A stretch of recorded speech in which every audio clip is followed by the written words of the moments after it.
What's going on, Fantasy friends? Ironcane here as your host for your weekly dose of gacha news. This week we have some betas to try out, a new release and an anniversary, collaborations, and more. As always, if you guys enjoyed the video, feel free to leave it a like, comment down below what story we may have missed this week, and don't forget to subscribe to Fantasy Gaming Mobile for all your mobile gaming needs. Now with that said, let's get right into this week's news. Pokemon TCG Live is now playable in a limited beta.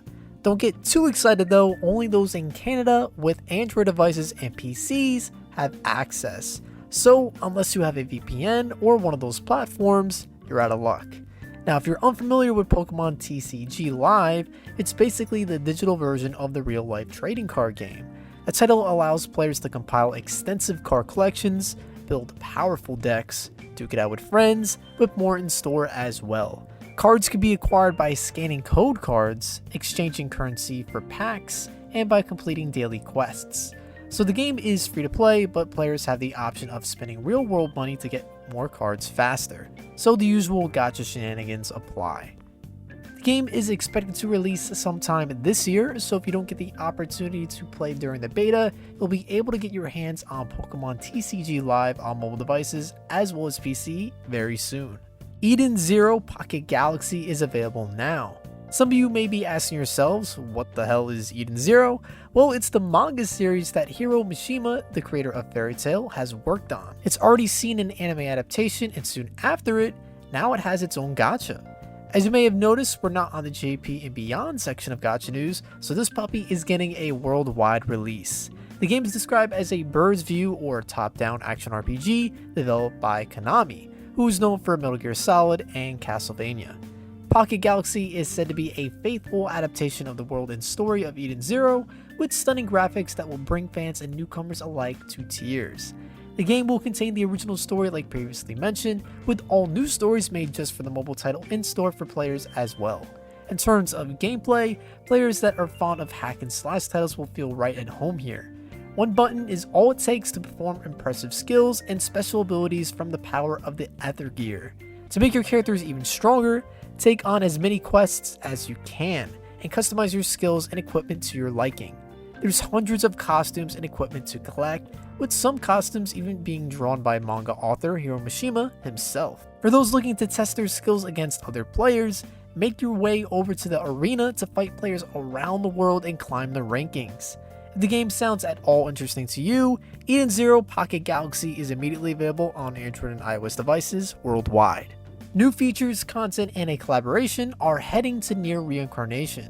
In the previous episode, we reported that the JP side of the game would be receiving a collaboration with Final Fantasy XIV, but in a recent live stream, it was revealed that the collaboration would be making its way to global as well. Through the live stream, a roadmap was also shown off. Additionally, you can see that the collaboration with Nier Automata is returning this month, with hidden stories, subjugation battles, and costume bonuses coming too. In March, the game's main story will continue, extra hard will be added as a difficulty, weekly rank rewards will arrive at the arena, and a new feature for guerrilla quests will be included. For April, the Nier Replicant crossover will make a return, and a hard mode will be available for exploration.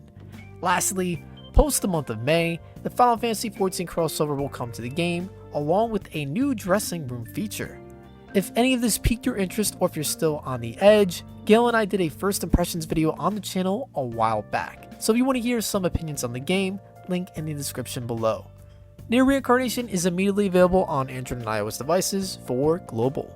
Like mentioned in a previous episode, Final Fantasy VII The First Soldier is currently having a crossover with the original Final Fantasy VII. It's now in part 2 of this special crossover event, and with it, characters like Vincent, Cid, Yuffie, and Sephiroth have arrived in their own polygon skins. Players also have the opportunity to obtain a Kate Sith backpack as well. To have a chance to get these skins and the backpack, players need to purchase the Premium Shinra Pack B, which can be exchanged for 300 Shinra credits. 5 Premium Shinra Pack tickets can also be used. Everything mentioned will be available until the 28th of this month. So if you want to show off these classic skins, you still have a chance to get them. Final Fantasy VII The First Soldier is immediately available on Android and iOS devices worldwide. F's in the chat, boys. We lost another game to the gacha graveyard. Digimon ReArise announced that it will be shutting down both its JP and global versions on the 20th of April. The title was described as a turn-based RPG based on Digimon. It featured 5v5 real-time battles, the ability to interact with your Digimon, and a story about the friendship between tamers and Digimon. Unfortunately, with the shutdown of this title, there won't be any more English Digimon games available on mobile devices. Fans hoping for a new title should look out for Digimon Con, which starts this Saturday, so fingers crossed for a new mobile title. For those wanting to try the game before its shutdown on April 20th, Digimon ReArise is immediately available on Android and iOS devices for global and JP. Last up for global stories this week, we have Battlefield Mobile. A closed alpha for the game will start in India on Android devices later this month. The game will be available in English if you happen to get in, so if you have an Android device and a VPN, you have the possibility of getting into the beta by pre-registering now. As of writing this, gameplay for the title has been extremely scarce. As far as I know, the gameplay you are seeing right now is all that exists. So hopefully with this beta we'll get to see some more gameplay. EA plans to bring the large-scale battles the series is known for to mobile devices. The map Grand Bazaar and classic Battlefield game mode Conquest are planned to be available at launch, with new content being added as time goes on. In terms of a release window, Battlefield Mobile is expected to release sometime this year, but a specific release date has yet to be confirmed. If you'd like to pre-register for the game, you can currently do so in India and the Philippines, with more regions getting access as the release date approaches. Battlefield Mobile is expected to release sometime in the near future on Android and iOS devices. And now for JP and beyond. Last week, we got an update on the highly anticipated mobile release of Full Metal Alchemist. Character visuals and info for the armed forces of Amstrice have been revealed. The characters are Alex Lewis Armstrong, Maria Ross, May Hughes, and lastly, King Bradley. These 4 characters are now confirmed to be joining the cast for the game. And other than that, sadly, there is nothing else to share. So far, details about the game's release remains the same, which is promising. It's still scheduled for a summer 2022 release. So no delays announced yet, thankfully. And as it stands, the title will only be released for JP, so unfortunately for us global folk, we'll have to bust out the VPNs until a worldwide version is announced.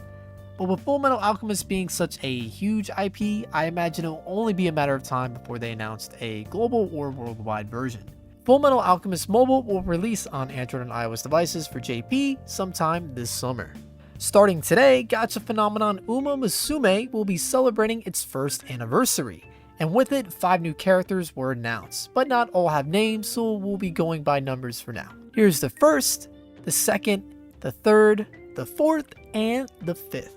First anniversary story event will also start today, and certain characters will be wearing the special new Stars Rose costumes. And of course, what anniversary would be without some login bonuses? For booting up the game, players will be rewarded with 3,000 jewels and SSR cards with free consecutive gacha pools available daily as well. Also, by completing the specific anniversary missions, players can acquire an additional SSR card with Uma Musume girls in their new Stars Rose costumes. New characters and support cards will also be released today. For characters, we have 3-star Kita-san Black and 3-star Marikane Tannhauser. And for support cards, there is Narita Top Road, Majiro Ryan, Admire Vega, and lastly, Sakura Bakushin. For content, the final thing we have to talk about is the new story event called Habataki Run-Up, which features new character Kita-san Black. New features will be included with this edition, including a new group support card, an LV enhancement feature, and a very hard difficulty added to daily races. If you're on the fence about jumping into the world of Uma Musume, Gillen Waffles made a first look video on the game about a year ago going over its ins and outs. Check it out in the description below for more information. If you know you're all about horse girls already, then you can immediately download Uma Musume on Android and iOS devices for JP. My Hero Academia Ultra Impact may have been released a few weeks ago, but if you're looking for even more MHA content, then White Cat Project has got your back.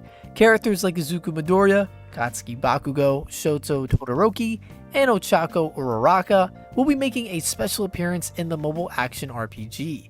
Unfortunately, besides the characters and the gameplay trailers themselves, we don't really know too much on how the collaboration is going to operate or when it's going to start. so potentially more characters and features could be revealed. If you're unfamiliar with White Cat Project, it's described as a one-finger RPG where players can play with up to 3 friends, collect 10 different types of characters, and create their own towns. The title boasts to be the game that revolutionized the one-tap playstyle that numerous mobile games have since adapted. If you want to see if the game lives up to the hype, White Cat Project is immediately available on Android and iOS devices for JP, KN, and CN. And that was our last story of the week. Thanks as always for tuning in, and for the latest in everything Gacha related, make sure to tune in for every episode of Gacha News. Take care guys, Iron out.